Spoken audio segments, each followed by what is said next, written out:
My name is Sam Hester. I'd like to talk to you all about something today that we hear a lot about in the news media, stress. Can anybody give me a definition? What is stress? Overwhelmed. Overwhelmed. Freaking out. Freaking out.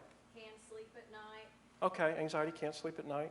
I've trained thousands of people in this, including doctors, nurses, and research scientists. What I'd like to do is to talk about stress from a physiological perspective, in that we all talk about the stressors out here, but many times we don't have control over that. What we do have control over is our own physiology.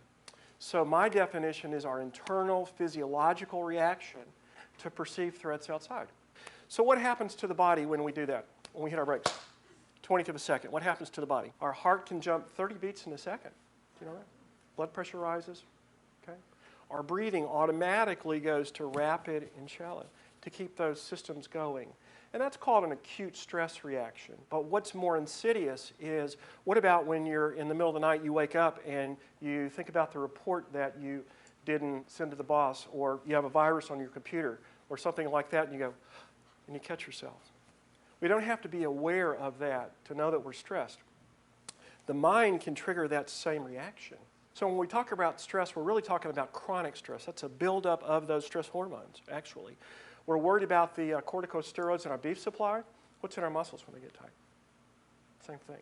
It's about learning how to breathe correctly. Even if you're breathing shallow, don't stop.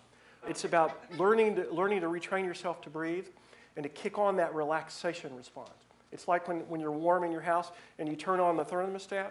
We can do that anytime, anywhere. And what's interesting, especially when I talk to doctors and nurses, I was up in Oklahoma speaking to the Oklahoma Research Foundation, Medical Foundation, a couple of months ago to a bunch of scientists. And it doesn't matter who you are. It's not what we know, it's what we do.